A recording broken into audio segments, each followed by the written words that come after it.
হরে কৃষ্ণা। 25 গোবিন্দ, 6 চৈত্র, 20 March বুধবার, গৌর একাদশী ব্রত মহামানস।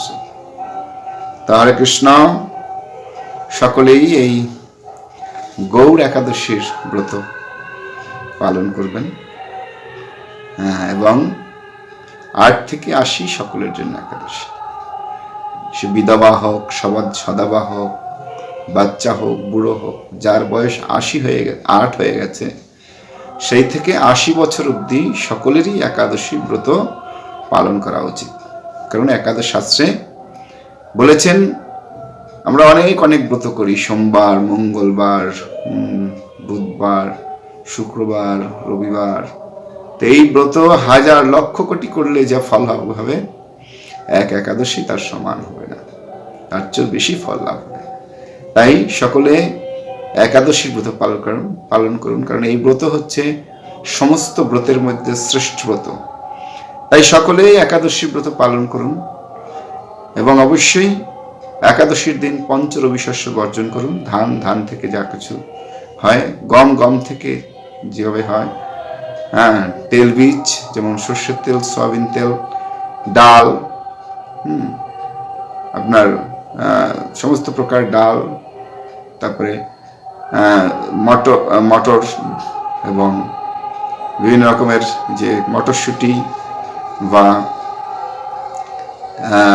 বরবটি, সিম, বিনস, এগুলো আপনার ডালের মধ্যে পড়ে।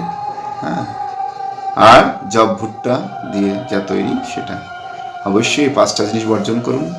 আর একাদশীর দিন ফল মূল, যদি সর্ষের তেল দিয়ে দুধ না দোয়ানো হয়, সেই দুধ, এবং আপনারা সাবুদানা যদি ভালো হয়, 1 নম্বর হয়, তাহলে সেগুলো গ্রহণ করতে পারেন। এভাবে আপনারা অবশ্যই একাদশী ব্রত পালন করুন এবং একাদশী ব্রত পালন করলে ভগবান সন্তুষ্ট হবেন। আর বিশেষ করে আমলকি একাদশী যে আসছে 6 মার্চ যে একাদশী, 20 মার্চ যে একাদশী, 6 বৈশাখ চৈত্রী যে একাদশী আসছে, সেই একাদশীটা অবশ্যই আপনারা ভালো করে পালন করে। এটা হচ্ছে আমলকি একাদশীর ব্রত। তো একাদশীর দিন কিভাবে আমাদের ব্রত পালন করা উচিত? একাদশীর আগের দিন কমসে কম রাত 10টার আগে আমাদের খেয়ে নেওয়া উচিত এবং রাত্রি বিশ্রাম করবেন। বিশ্রাম করে সকালে উঠে স্নান করে তিলক আদি সেবা করে ভগবানের অর্চন এবং পূজা করবেন। পূজা করার পরে আপনি সারাদিন জপ করলেন বা কাজ থাকলে কাজ করলেন এবং কমসে কম 12টা অবধি আপনি উপবাস করুন, নির্জলা, কিছু খাবেন না। এবং 12টার পরে আপনি ভগবানকে ফল মূল সবজি রান্না করে আপনি ভগবানকে ভোগ দিন। তারপরে অনুকল্প হিসাবে সেটা গ্রহণ করুন। এবং সারাদিন আপনি পাঠ কীর্তন, ভগবানের নাম শ্রবণ, একাদশীর মাহাত্ম্য শ্রবণ, বিভিন্ন কিছু ভগবানের নাম কীর্তন শ্রবণের মাধ্যমে দিন অতিবাহিত করুন। পারলে রাত্রি জাগরণ করুন, কীর্তন করুন, সাধু সঙ্গে কীর্তন আদি শ্রবণ করুন এবং রাত্রি জাগরণ করতে পারলে করুন, না করতে পারলে বিশ্রাম করুন। সকালে উঠে আপনার যে পারণের সময় দেওয়া হয়েছে, তার ভিতরে আপনি জগন্নাথের যে অন্নপ্রসাদ সেটা গ্রহণ করতে পারেন, বা আপনি ভগবানকে ভোগ লাগিয়ে অন্ন, ডাল, সবজি যা আপনার সম্ভব সেই অনুযায়ী আপনি ভগবানকে ভোগ দিয়ে প্রসাদ গ্রহণ করুন। এবং একাদশীর আগের দিন এবং পরের দিন আপনারা অবশ্যই আমিষ আহার করবেন না। একাদশীর দিন তো নাই, আমিষ খাওয়া চলে না। একাদশীর দিন কোনো নেশাজাতীয় দ্রব্য গ্রহণ করবেন না, চা, কফি, ভাং, গাঁজা, মদ এসব সেবন করবেন না, তাতে একাদশী ব্রত থাকে না। লুচি বা ছোলার ডাল খেয়ে কখনো একাদশী হয় না, রুটি খেয়ে কখনো একাদশী হয় না, ওটা হচ্ছে আটাদশী, রুটি দোষী। এভাবে আপনি একাদশী ব্রত পালন করবেন না। যদি কোনো কিছু করতে হয়, নিষ্ঠা করে শুদ্ধাচারে পালন করুন, এতে আপনি পূর্ণ ফল লাভ করবেন। তাই আমরা সকলকে বলছি যে আপনি একাদশী ব্রত পালন করুন, ভালো করে পালন করুন, অবশ্যই আপনি এই একাদশীর ফল লাভ করবেন। এতে ভগবান সন্তুষ্ট হবেন। ভগবান সন্তুষ্ট হলে আপনাকে সেই সমস্ত ফল দান করবেন। তো হরে কৃষ্ণ, আজকে আমরা একাদশীর যে মাহাত্ম্য সেটা পাঠ করে আপনাদেরকে শ্রবণ করাবো। হ্যাঁ, এবং আমরা এখানে সংকল্প মন্ত্র, পারণ মন্ত্র এবং একাদশীর দিন কি খাবেন খাবেন না, হ্যাঁ, এবং একাদশী আগের দিন কি খাবেন না, একাদশীর পরের দিন কখন আপনি পালন করবেন সেই সময় সব কিছুই আমরা এই ভিডিওর মধ্যে দিয়ে দেবো। অবশ্যই আপনি লাস্ট অব দিয়ে ভিডিওটা দেখবেন, লাইক কমেন্টস করবেন এবং আশীর্বাদ করবেন। হরে কৃষ্ণ। তো আমরা এখন একাদশীর মাহাত্ম্য শ্রবণ পাঠ করে শ্রবণ করছি।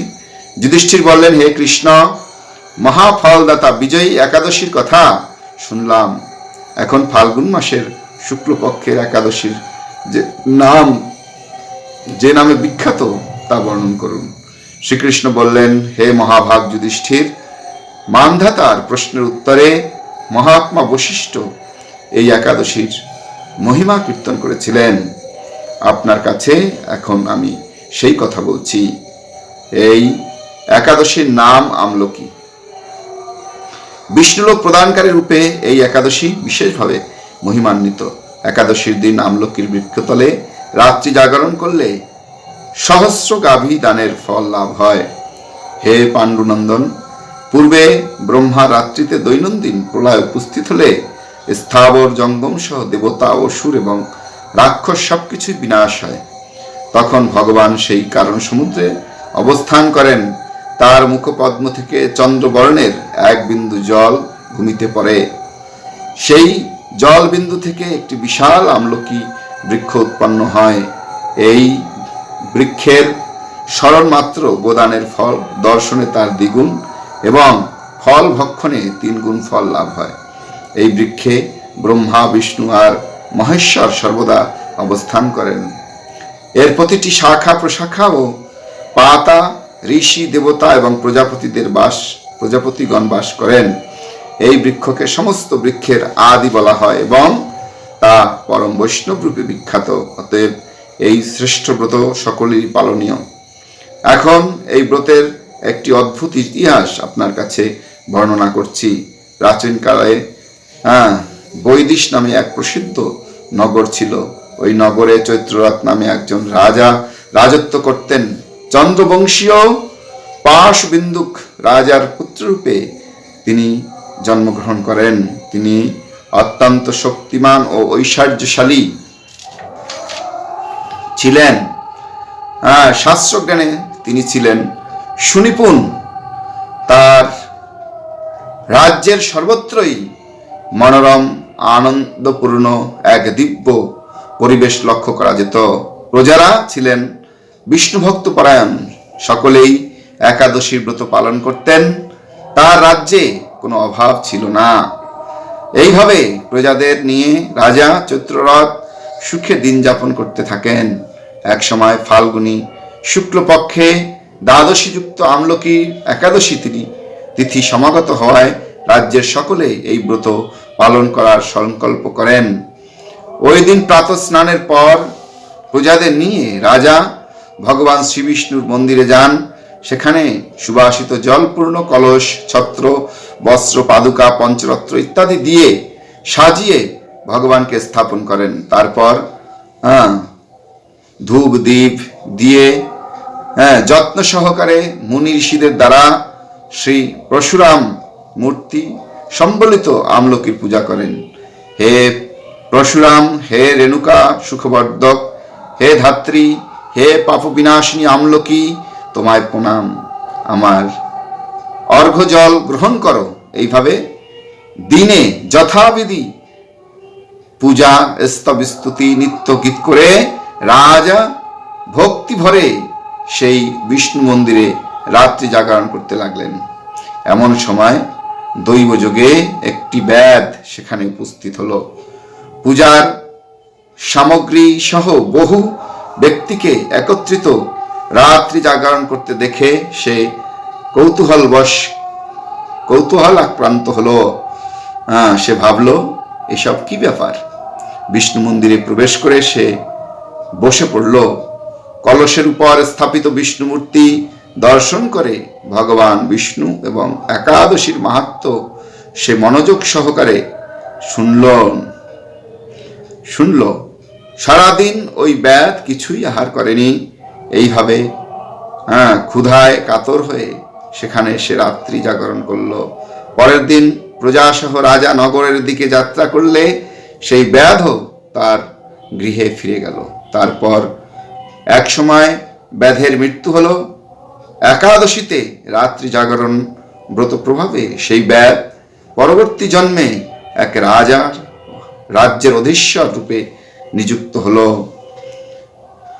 জয়ন্তী নামে এক নগর ছিল, সেখানে বিদুরথ নামে এক রাজা বাস করতেন। সেই ব্যাধ বিদুরথ রাজার মহাবলী পুত্র রূপে জন্মগ্রহণ করেন। তার নাম ছিল বসুরথ। 1,00,000 গ্রামের আধিপত্য তিনি লাভ করলেন। তিনি ছিলেন সূর্যের মতো তেজস্বী, চন্দ্রের মতো কান্তিমান ও পৃথিবীর মতো সহন ক্ষমাশীল। বিভিন্ন সৎ গুণে ভূষিত বসুরথ পরম বিষ্ণু ভক্ত, ভক্তিপরায়ণ হন। এই মহাদাতা রাজা একবার শিকার করতে গিয়ে পথ ভুলে যান। গভীর জঙ্গলের মধ্যে ক্ষুধায় পীড়ায় তিনি ক্লান্তিবশত শুয়ে পড়েন। এমন সময় কতকগুলি পর্বত নিবাসী ম্লেচ্ছ রাজার কাছে এসে নানাভাবে উৎপীড়ন করতে থাকে। রাজাকে তাদের শত্রু মনে করে তারা তাকে হত্যা করার চেষ্টা করে।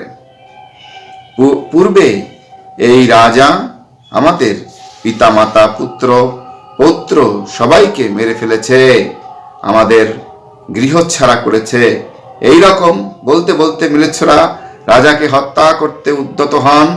তারা বিভিন্ন অস্ত্রশস্ত্র তাকে আঘাত করতে থাকে, কিন্তু আশ্চর্যের বিষয় তাদের সকল প্রকার প্রচেষ্টা ব্যর্থ হয়। রাজার কোনো ক্ষতি তারা সাধন করতে পারেননি।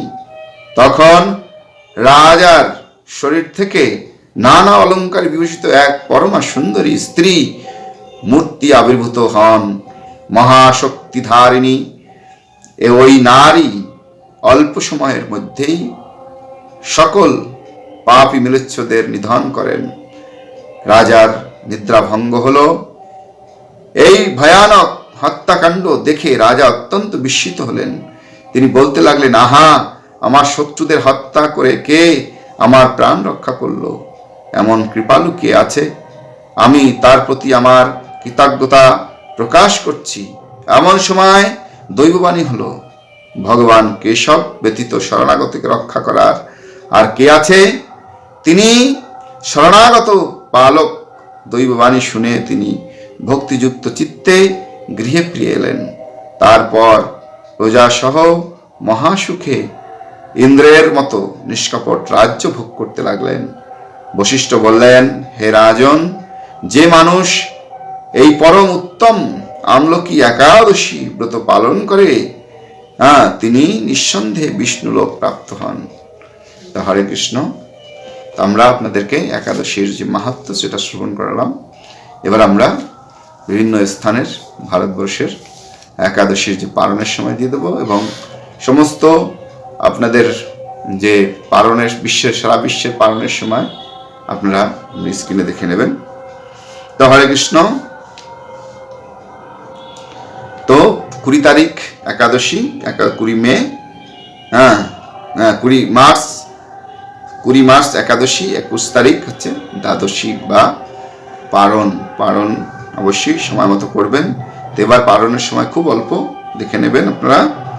তো মায়াপুর এবং তার আশেপাশে যারা আছেন তারা 9টা থেকে 9:42-এর মধ্যে পালন করবেন। ইম্ফলে যারা আছেন তারা 9টা থেকে 9:20-র মধ্যে পালন করবেন। গুয়াহাটিতে যারা আছেন 9টা থেকে 9:28-এর মধ্যে পালন করবেন। এবং যারা কলকাতা আছেন তারা 9টা থেকে 9:42-এর মধ্যে পালন করবেন। ভুবনেশ্বরে যারা আছেন 9টা থেকে 9:52-এর মধ্যে পালন করবেন। পাটনায় যারা আছেন 9টা থেকে 55-এর মধ্যে 9:55-এর মধ্যে পালন করবেন। কাঠমান্ডুতে যারা আছেন তারা 9:15 থেকে 10:09-এর মধ্যে পালন করবেন। যারা চেন্নাইতে আছেন তারা 9টা থেকে 9:14-এর মধ্যে পালন করবেন। যারা নাগপুরে আছেন তারা 9টা থেকে 9:19-এর মধ্যে পালন করবেন। যারা বৃন্দাবনে আছেন তারা 9টা থেকে 10:24-এর মধ্যে পালন করবেন। যারা নিউ দিল্লিতে আছেন তারা 9টা থেকে 10:26-এর মধ্যে পালন করবেন। যারা হায়দ্রাবাদে আছেন তারা 9টা থেকে 10:21-এর মধ্যে পালন করবেন। যারা ত্রিবন্ধমে আছেন তারা অবশ্যই 9টা থেকে 10টা 28-এর মধ্যে পালন করবেন। কলম্বো যারা আছেন তারা 9টা থেকে 10টা 16-এর মধ্যে পালন করবেন।